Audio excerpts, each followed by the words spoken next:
Outline the impact of high pressure hazards. 25 marks. Case study, Kenya. Drought, 2006. We're going to go through the social impacts, political responses, economic impacts, environmental impacts and demographic, short-term and long-term combined. These are the social impacts of the drought. The drought mainly impacted farmers who lost crops and therefore income. Lower income means they have to sell land or livestock. Local communities who rely on the farmers and their crops for the food will now starve or have to pay for food, more expensive imported food.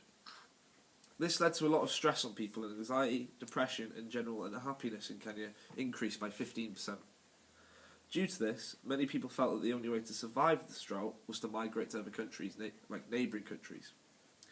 Another factor that affected people was the outbreak of diseases. This was caused by an increase of mosquitoes and parasites due to lack of water and high temperatures.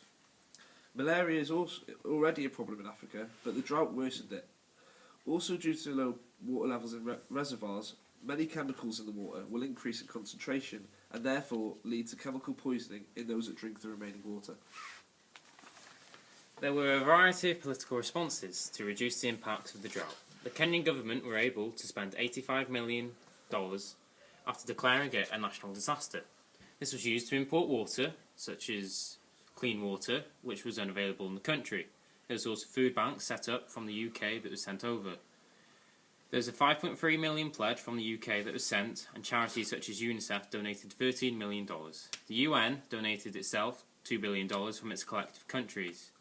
Nomadic farming was encouraged from the government, however, due to farmers wanting to gain as much money as possible and gain as much yield as possible during the droughts, they ignored it.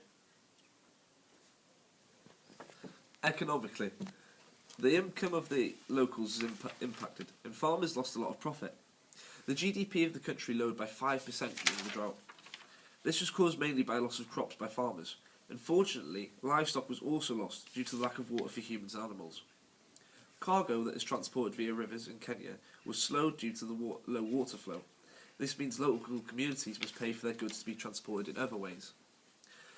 This also means that the cost of food will go up in the area. With low income and loss of jobs, people can't afford that. Meanwhile, the hydropower plants in Kenya will be producing less energy for the country. This means that other forms of energy production must be invested in. Fishermen who all lost their jobs due to reduction in water levels means that there are less taxpayers in the country. This eventually leads to higher taxes. The lakes are dry.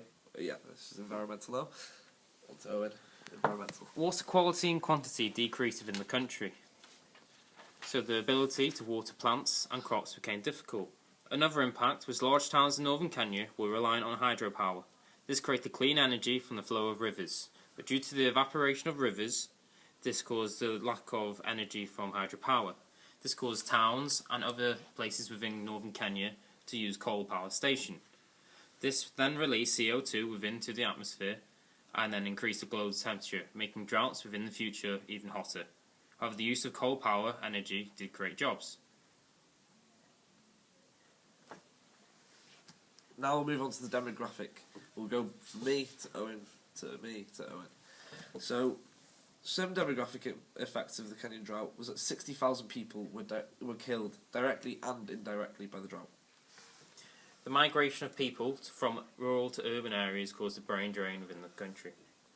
That was because of the increase in distress and depression in the country. PTSD within the citizens increased by 20%. Migration increased by 30%, and neighbouring countries saw an increase in Kenyan immigrants. 70% of cattle within northern Kenya died. This increased the deaths within the country. 1 in 10 Kenyans went hungry during this time. And that's all I've got. Due to this, many women and children starved and needed medical help that couldn't be provided.